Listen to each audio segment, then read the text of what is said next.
Dios les bendiga, hermanos. Yo soy Sinaí Serrano. Soy la líder de Damas y yo estaré compartiendo el mensaje esta tarde. Y primero quiero empezar con una oración. Me voy a poner en las manos del Señor, que Él me pueda usar como un utensilio en sus manos para traer la palabra y que pueda ser de bendición a todos los que estén escuchando. Señor Jesús, te doy muchas gracias, Padre Santo, porque hasta este día tú nos has guardado, no nos ha faltado nada, Señor Jesús.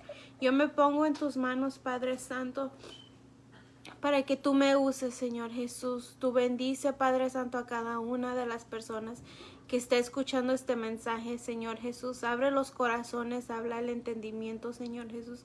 Danos sabiduría, Padre Santo, y entendimiento para saber, Padre Santo, conocer y aprender más de tu palabra, Señor Santo, y recibir este mensaje, Señor Jesús. Me pongo en tus manos y pongo cada una de las personas que estén oyendo en tus manos, Señor Jesús, que nosotros podamos sentir tu presencia, Padre Santo, descender de lo alto. En el nombre de Cristo Jesús, amén. Amén. Y empezaré con la escritura en Juan 7:37. Y la escritura dice así: En el último y gran día de la fiesta, Jesús se puso de pie y alzó la voz, diciendo: Si alguno tiene sed, venga a mí y beba.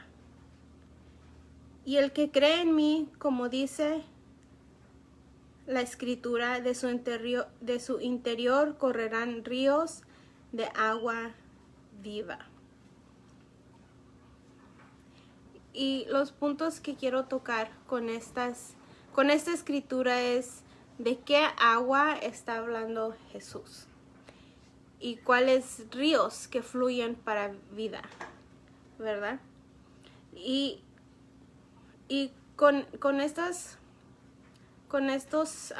puntos quiero leer un poco más de las escrituras para entender qué realmente es lo que está pasando en esta escena donde Jesús dice que se para, dice y alza la voz, ¿verdad?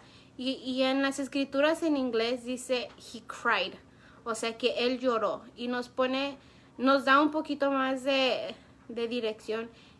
¿Cómo es que Jesús está diciendo estas palabras? ¿Con qué emoción, con qué sentimiento las está diciendo? Dice que él se para y llora, ¿verdad?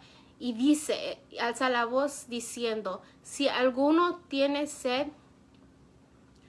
venga a mí y beba. Y el que cree en mí, como dice la escritura, de su interior correrán ríos de agua viva, ¿verdad? Y dice que dice, en el último y gran día de la fiesta. Para entender toda esta escena, como digo, vamos a desmenuzar un poco esta escritura y realmente ponernos en esa escena y ver y sentir qué es lo que realmente está pasando aquí, ¿verdad? Dice que es una fiesta, y si leemos desde el principio del capítulo de Juan, dice que es la fiesta de los tabernáculos, y esta fiesta se celebra 7 días, ¿ok? Eso es una fiesta de 7 días consecutivos, toda una semana, ¿verdad? Pero este es el último día y le dicen el gran día, ¿verdad? De la fiesta, la culminación de esta fiesta, ¿ok?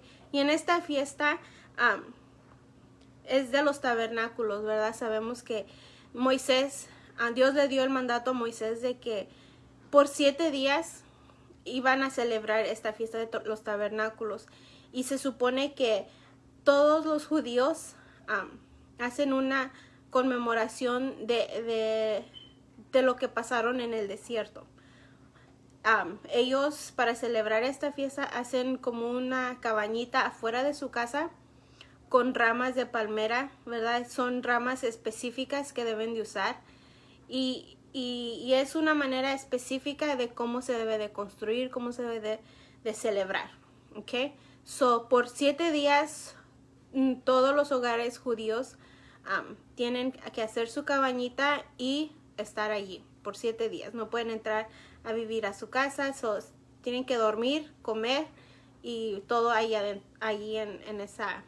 Es como camping, como ir de campaña, pero en su propia casa, como en la backyard, en la yarda, ¿verdad? Y ellos leen las escrituras, comparten comida, cantan, ríen, ¿verdad? Debe de ser, es una celebración. Ok, esta es la fiesta, y en la culminación de esta fiesta hay sacerdotes que hacen una peregrinación con todos los sacerdotes, ¿verdad? La gente y todo. Es toda una fiesta. Y se supone que un sacerdote va al estanque de Siloé, o Siloam, el estanque, y llena una jarra de agua, ¿ok? Y hacen una procesión o peregrinación de este estanque, de este manantial de agua, y van caminando y van hacia el templo. Y en mero enfrente va el sacerdote con esta agua en una jarra. Y cuando llegan al templo, el sacerdote derrama el agua a un lado de donde hacen los sacrificios. La derrama de un lado, pero del otro lado opuesto hay otro sacerdote con otra jarra derramando vino al lado de donde hacen los sacrificios. Ok, dice la descripción de este ritual es de que al oriente se vierte el agua y al occidente el vino. Ok, y quiero que recuerden esto porque es importante para este sermón. Están estos sacerdotes vertiendo agua y vino junto a un lado de donde hacen el sacrificio, ¿ok? Y esta es la fiesta. Y cuando van en esta procesión, ellos van cantando o haciendo una oración que se llama Hallel, que es el Salmo 113 al 118. Y son salmos cortitos, por eso yo pienso que los dicen todos esos, ¿verdad? Y van en esta procesión y recitando los salmos, ¿verdad? Y ese es el escenario donde Jesús se encontraba, ¿verdad? Pero él tiene esa necesidad de de ponerse de pie en medio de toda esta fiesta y alzar la voz, ¿verdad? Gritar y decir, si alguno tiene sed de mí, si alguno tiene sed, venga a mí y beba. El que cree en mí, como dice la escritura, de su interior correrán ríos de agua viva. Pero ¿por qué es que Jesús fue impulsado a decir estas frases y en esta fiesta? ¿Cómo es la relación de estas frases a esta fiesta donde él estaba? ¿Ok? Y para entender más lo que está pasando y por qué Jesús fue impulsado a decir esto en medio de esta fiesta. Recordamos que esta fiesta recuerda la travesía en el desierto del pueblo de Israel, ¿verdad? Y para entender esta escritura vamos a leer Ezequiel 47.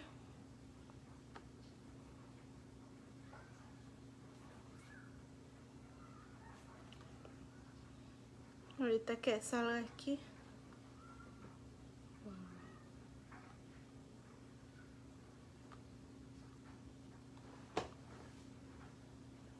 Okay. Me quiere servir mi computadora, pero lo vamos a buscar. Ok, ya salió. Ok, Ezequiel 47 dice: me hizo volver luego a la entrada de la casa. Ok, esta es una visión que el profeta Ezequiel está teniendo. Ok, Dice, y me hizo volver luego a la entrada de la casa. Y he aquí aguas que salían debajo del umbral de la casa hacia el oriente, porque la fachada de la casa estaba al oriente y las aguas descendían debajo hacia el lado derecho de la casa, al sur del altar. Ok, so, dice que está saliendo agua, ¿verdad? Salen aguas de un umbral, o sea, de una puerta está saliendo agua. Dice al oriente. Y hay un altar también aquí, está diciendo el profeta, ¿verdad? Dice, y me sacó por el camino de la puerta del oriente y me hizo dar la vuelta por el camino exterior fuera de la puerta, al camino de la que mira al oriente, y vi que las aguas salían del lado derecho. Y salió el varón hacia el oriente llevando un cordel en su mano. Un cordel es una vara de medir. Y midió 1000 codos y me hizo pasar por las aguas hasta los tobillos. Esa medida que este varón midió, dice que al profeta esta agua le llegaba solamente a los tobillos. Y midió otros 1000 y me hizo pasar por las aguas hasta las rodillas. Midió otra vez y ya el agua ya le llegaba más arriba a las rodillas. Midió luego otros 1000 y me hizo pasar por las aguas hasta los lomos. Y midió otros 1000 y era ya un río que no podía pasar, porque las aguas habían crecido de manera que el río no se podía pasar sino a nado. Ya conforme iba midiendo este varón que le estaba guiando en esta visión al profeta Ezequiel, dice que están midiendo estas aguas que están saliendo de esta casa, ¿verdad? Y conforme va midiendo, el agua se va haciendo más deep. O sea, le va llegando primero a los tobillos, luego a las rodillas, luego a los lomos. Y luego ya no puede ni caminar ahí, sino tiene que estar nadando en medio de esa agua.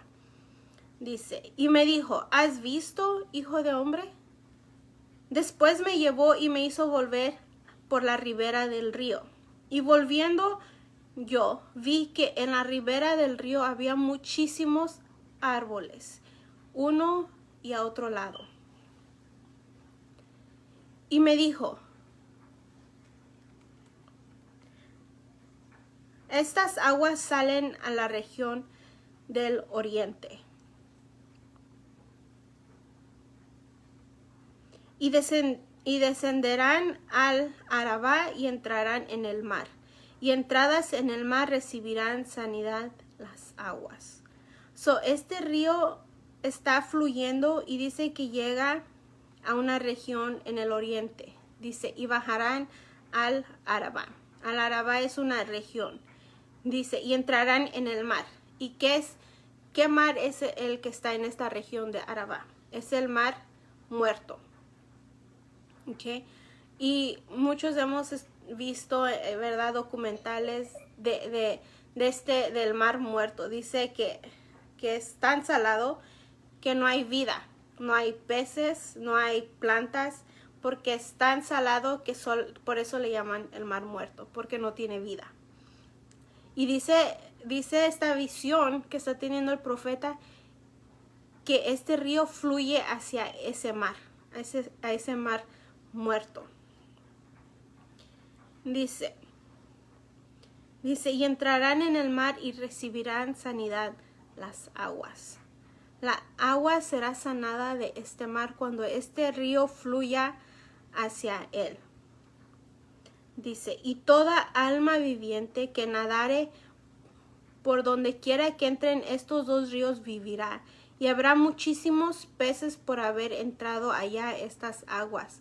Y recibirán sanidad y vivirá todo lo que entrare en este río. Y junto a él estarán los pescadores. Y desde En Gadi hasta En Glaim será su tendedero de redes. Y por sus especies serán los peces. Estamos viendo la visión, ¿verdad? que está saliendo este río que está fluyendo de esta casa, ¿verdad? Y va hasta a esa región, hasta el mar muerto. Pero dice que cuando este río toca esas aguas de este mar saladísimo, este mar que no puede producir vida ni puede tener vida alrededor, dice que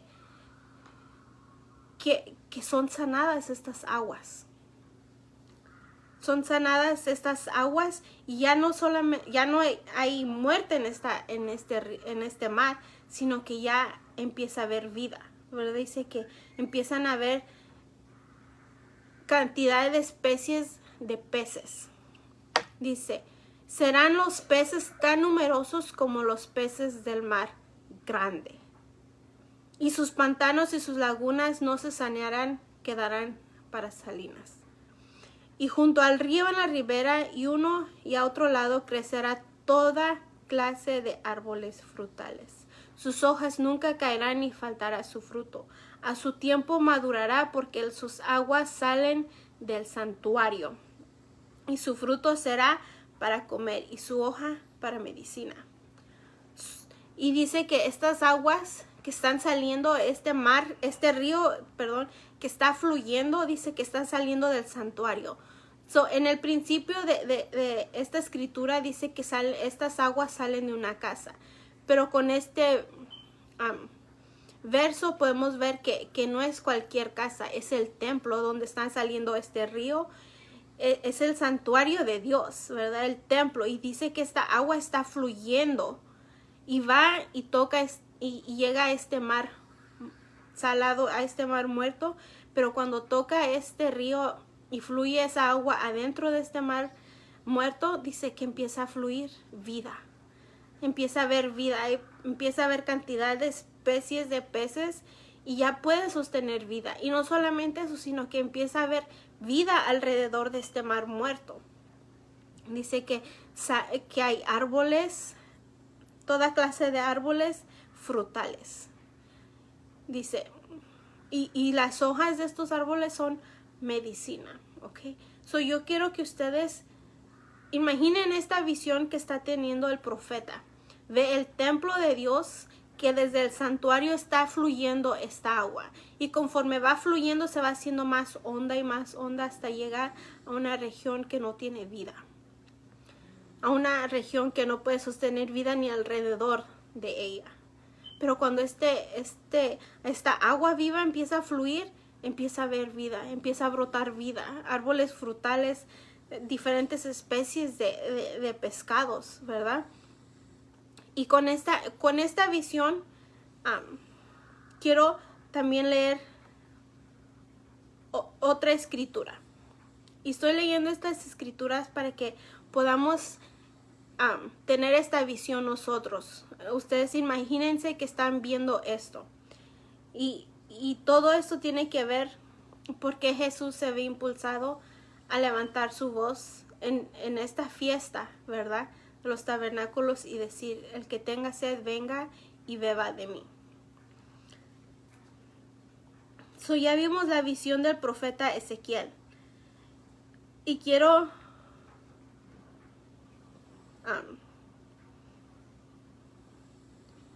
leer Génesis 2.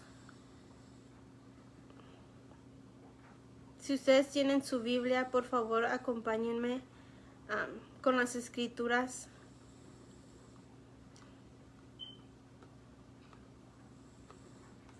Vamos a leer Génesis 2.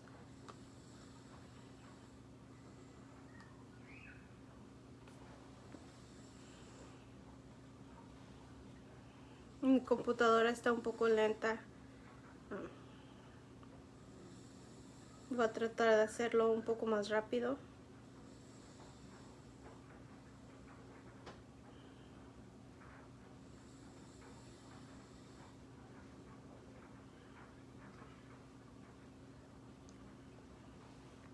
Okay.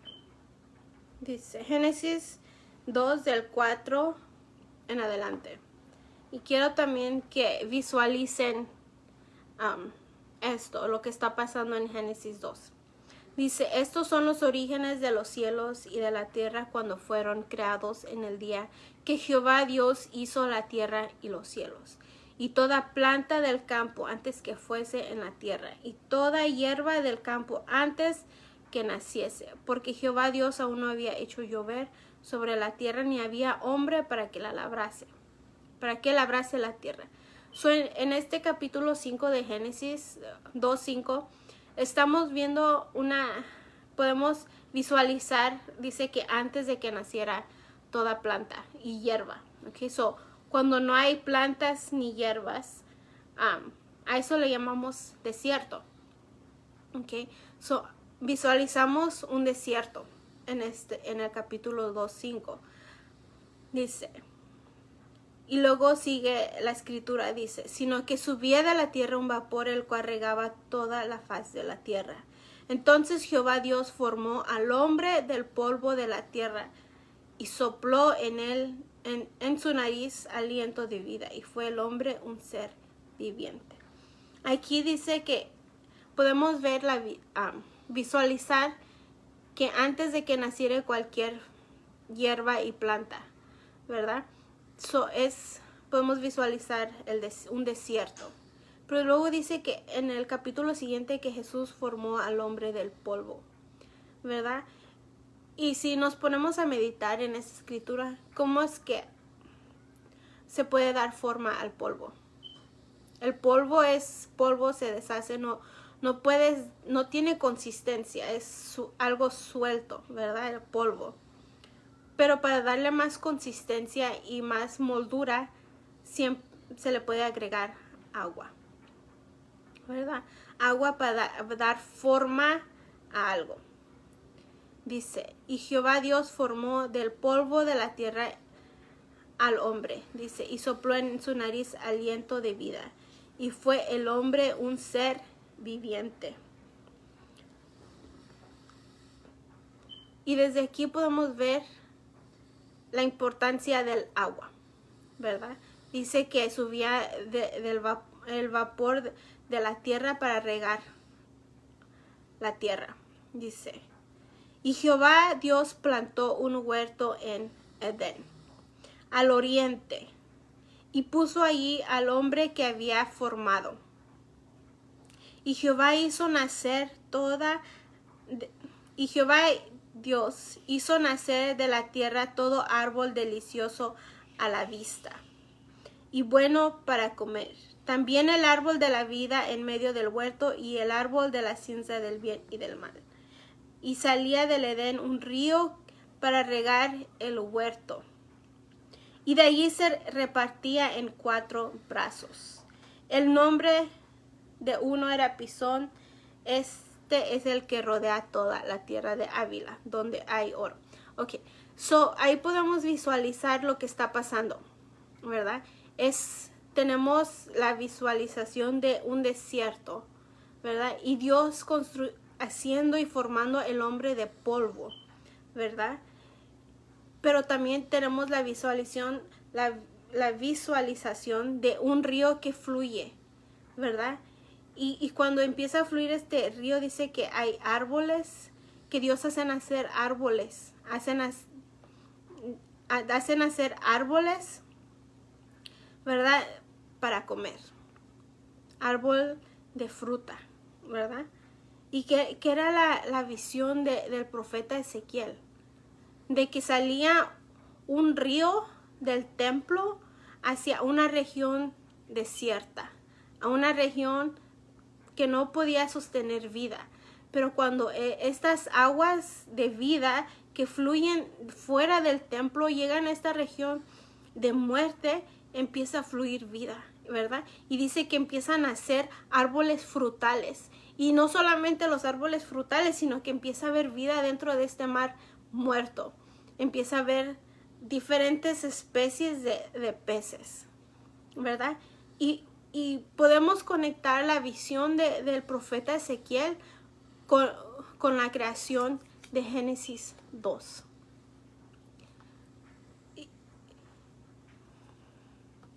Y podemos ver la importancia de esta agua viva, ¿verdad? La agua viva es una agua que fluye. Pero esta visión que estamos recibiendo del profeta y lo que está pasando en Génesis, podemos ver que no es cualquier agua, sino que es una agua que trae vida a un lugar desierto, a un lugar que no sostiene vida, que no puede tener vida ni alrededor de ella. Pero cuando esta agua empieza a fluir, empieza a brotar vida, ¿verdad? Árboles de fruta que dan vida, ¿verdad? Y esa agua es la que Jesús está diciendo. Se para y dice, si alguien tiene sed, venga a mí y beba. Y una historia que podemos ver que nos da un poco de visión de cómo es que esa agua que Jesús da fluye para vida, ¿verdad? En Juan 4 vemos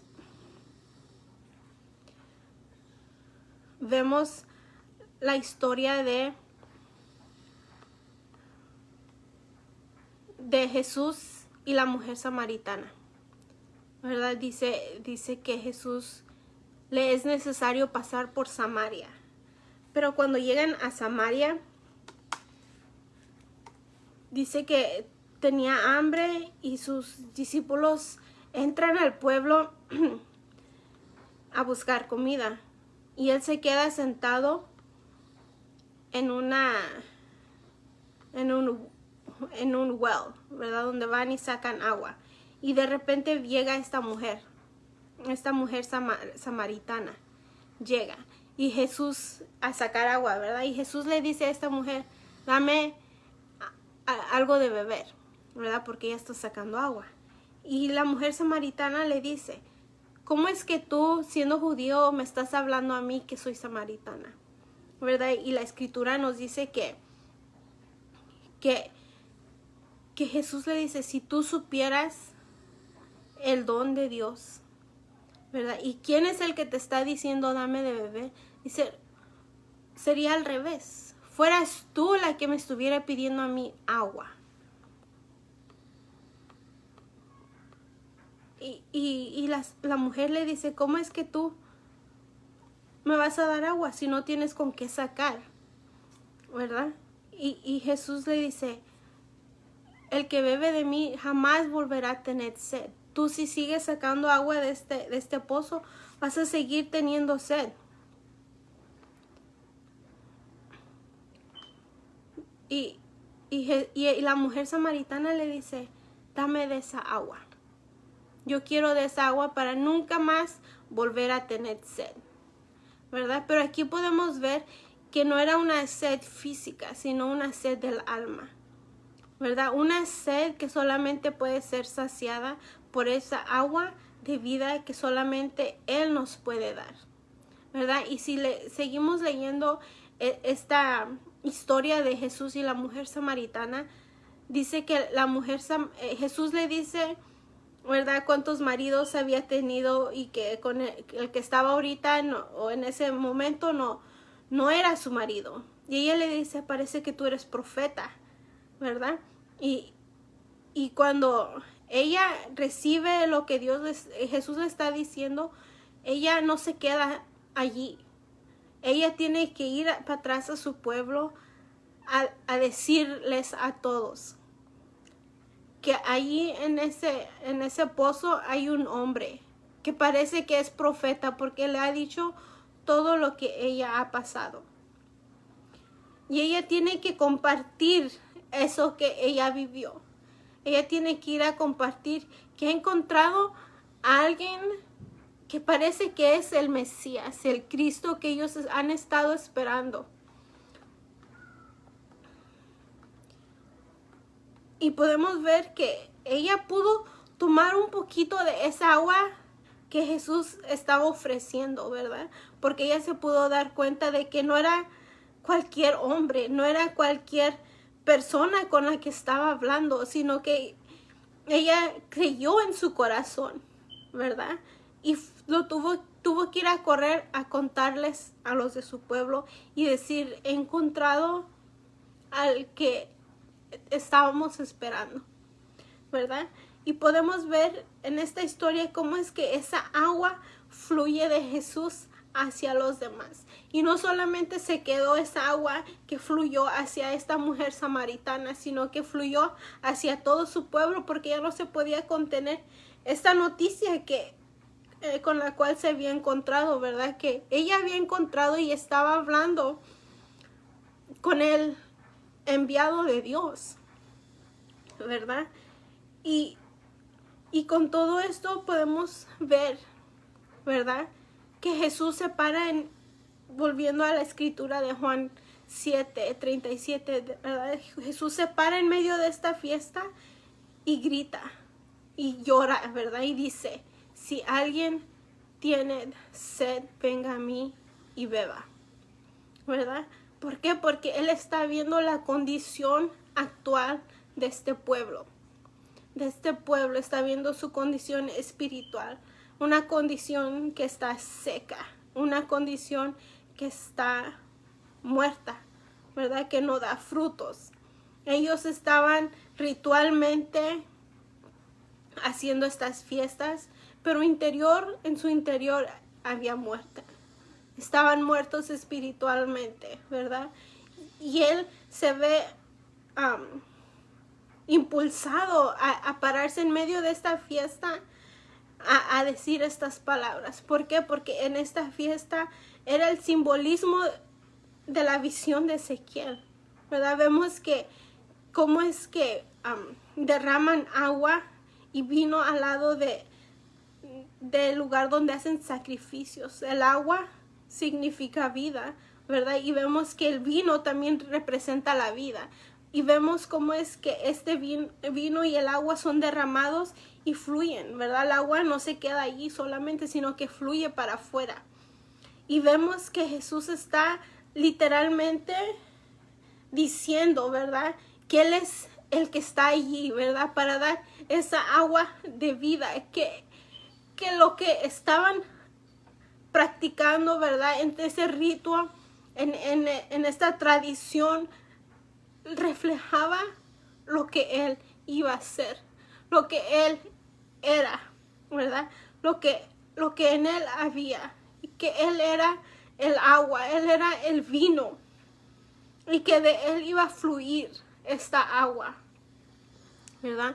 Y cuando vemos esta imagen del agua y del vino que ellos derramaban en este altar de los sacrificios, nos lleva a la porción de las escrituras cuando Jesús está crucificado, ¿verdad? Cuando Él está arriba de la cruz y dice que el soldado, para ver y cerciorarse que estaba muerto, le clava la lanza en su costado, ¿verdad? Y cuando dice que se la clava, dice que fluye de esta herida que Él está haciendo agua y sangre, ¿verdad? Y en esta fiesta podemos ver realmente que en Jesús estaba cumpliendo lo que ellos estaban celebrando, ¿verdad? El derramamiento del agua y de la sangre del vino. Ellos estaban practicando lo que Él iba a venir a hacer. Pero si empezamos a ver desde el principio del capítulo 7, ¿verdad? En Juan 7, si empezamos a leer el principio de este capítulo, vemos que es el comienzo de la fiesta, ¿verdad? Y dice que sus hermanos le dicen, ¿por qué no bajas a la fiesta? ¿Verdad? Si realmente quieres hacerte conocido por todos, baja para que todos vean lo que tú haces, ¿verdad? Y la escritura nos dice que esto lo decía porque sus hermanos ni sus propios hermanos creían en Él, ¿verdad? ¿Y qué es lo que Jesús les contesta a sus propios hermanos? Dice, yo no bajaré a esa fiesta porque aún no es mi tiempo. Pero vemos que después sí baja a la fiesta, ¿verdad? Y vemos lo que pasa. Él se para y dice, el que tenga sed, venga y beba de mí, ¿verdad? Pero ¿cómo es que podemos conectar todo esto? Él le dice a sus hermanos, no bajo a esa fiesta porque aún no es mi tiempo. Pero no se refería a esa fiesta actual, sino se él se refería a los acontecimientos verdaderos que iban a pasar en él, cuando él iba a ser crucificado y que de su interior iba a fluir esta agua y esta sangre para vida eterna. Y así como esta mujer samaritana no pudo contenerse con esa agua, con eso que ella estaba recibiendo, y tuvo que fluir esto fuera de ella, fuera para contarle a su pueblo que ella, ¿verdad?, que ella había encontrado al Mesías, y tuvo que ir a contarles, ¿verdad?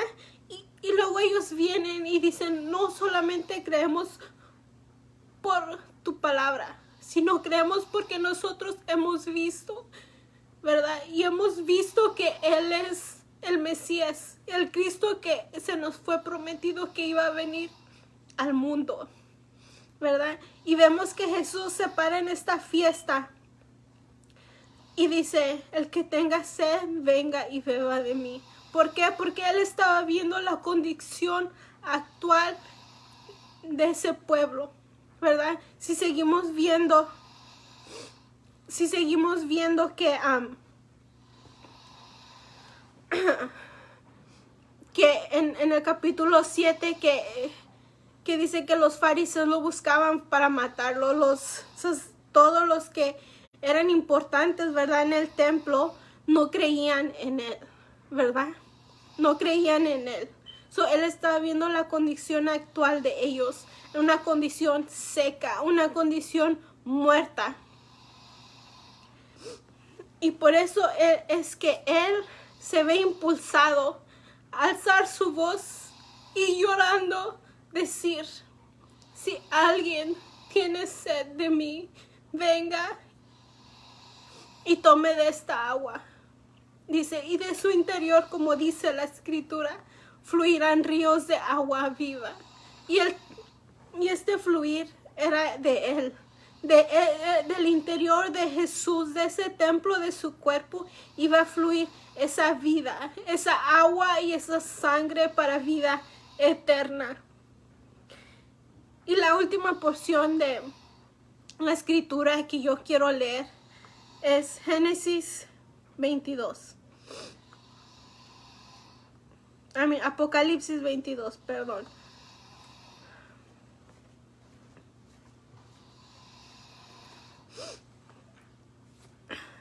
Perdón, hermanos, mi computadora está muy lenta y se tarda para salir las escrituras.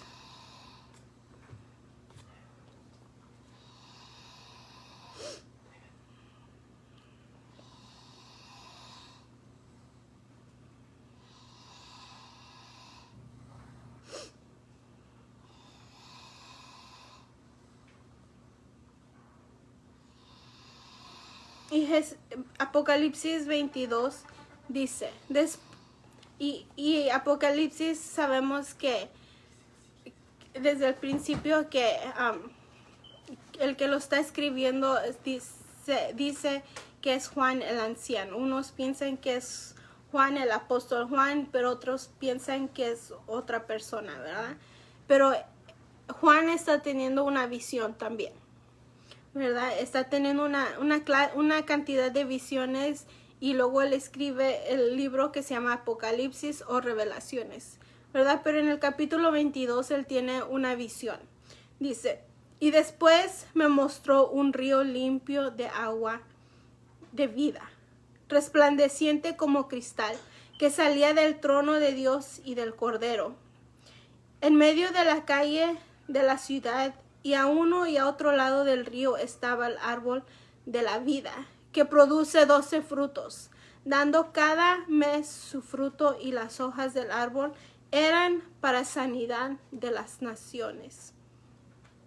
Y no habrá más maldición, y el trono de Dios y del Cordero estará en ella, y sus siervos le servirán, y verán su rostro, y su nombre estará en sus frentes. No habrá allí más noche, y no tienen necesidad de luz de lámpara, ni de luz de sol, porque Dios el Señor los iluminará, y reinarán por los siglos de los siglos. Amén.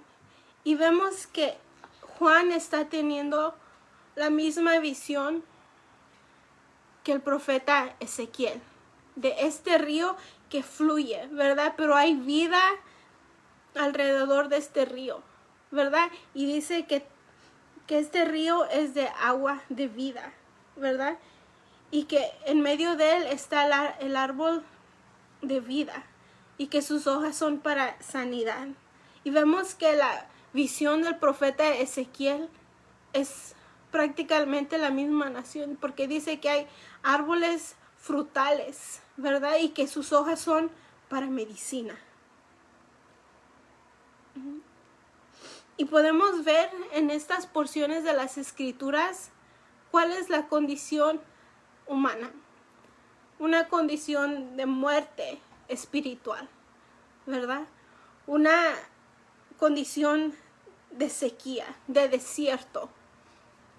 Pero podemos ver el propósito de Dios, de que esta agua de vida fluya para vida en la vida de los seres humanos.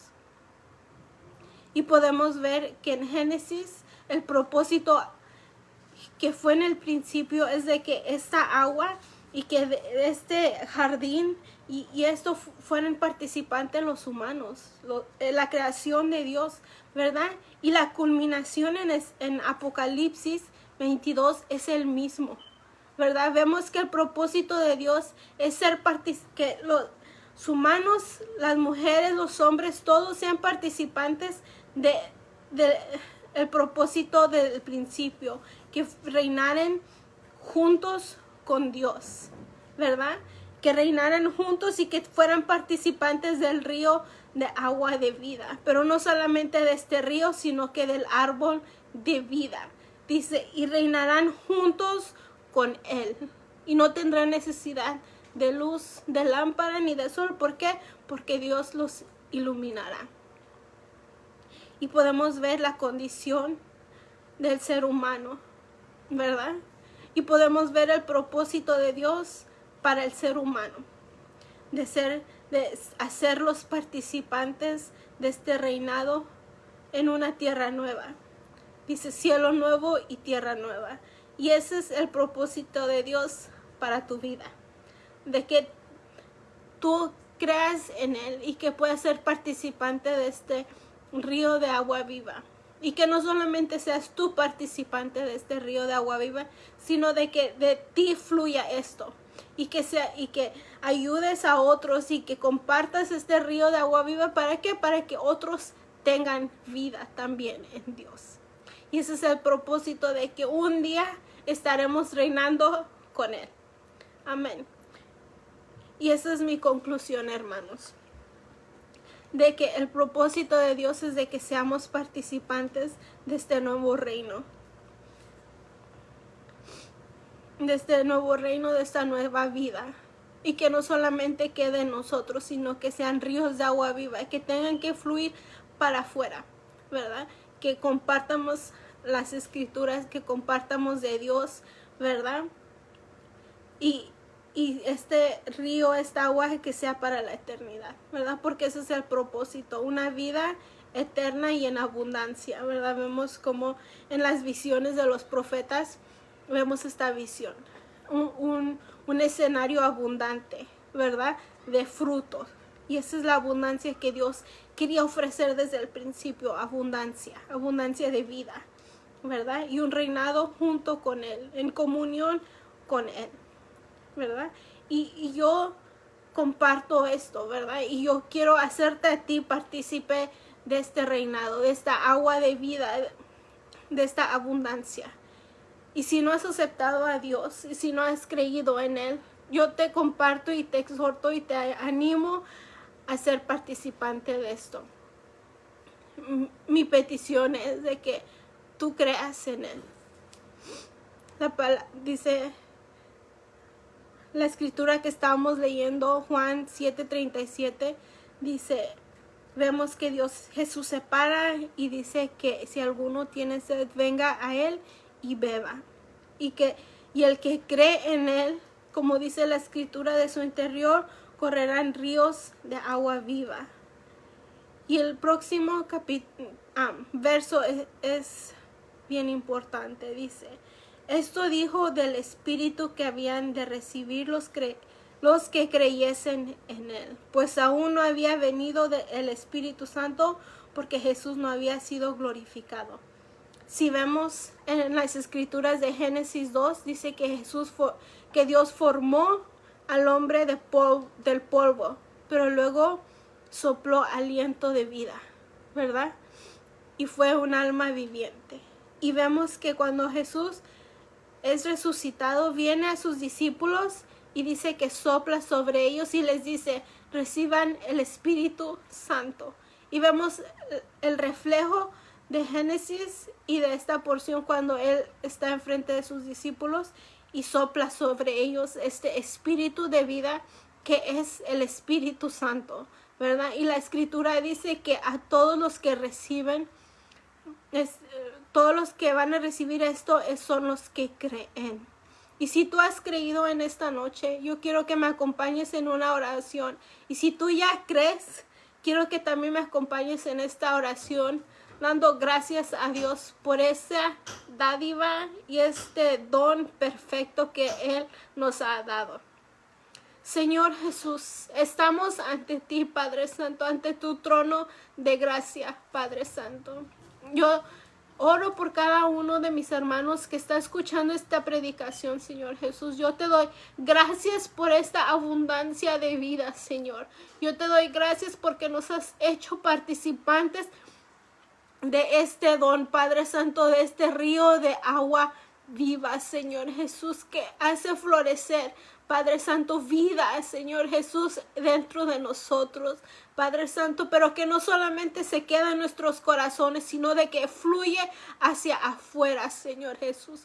Y si alguien no ha recibido, Padre Santo, te ha recibido a ti como su Señor y su Salvador, Padre Santo, yo te pido que esta palabra esté ardiendo en los corazones, Padre Santo, de cada uno de los que están escuchando esta palabra, Señor Jesús. Yo te doy gracias por sus vidas, Señor Jesús. Yo te doy gracias por lo bueno que tú has sido con nosotros, Señor Jesús, porque hasta este día no nos ha faltado, Padre Santo, nada. Y si nos ha faltado, Señor Jesús, sabemos que en ti tenemos abundancia, Padre Santo, y que en ti tenemos esa esperanza de vida en abundancia, Padre Santo. Y si tú no has aceptado a Jesús como tu único Salvador, quiero que me acompañes en esta oración. Señor Jesús, yo he creído en ti. Yo creo que tú eres la fuente de vida. Yo te pido que entres en mi corazón, Padre Santo, y que seas el único Dios y Señor de mí, Padre Santo. Yo confieso que tú eres, Señor Jesús, el Dios que da vida. Yo te invito adentro de mi corazón, Señor Jesús, para que tú reines y me hagas participante de esta agua que fluye para vida. Escribe mi nombre en el libro de la vida, Señor Jesús. Te lo pido en el nombre de Cristo Jesús. Amén. Yo les quiero dar muchas gracias por su tiempo, porque han tomado el tiempo de escuchar la palabra de Dios, y espero que haya sido de gran bendición. Y espero que esta palabra la lleven en sus corazones y mediten en ella, y que esta palabra arda en sus corazones para vida eterna. Amén.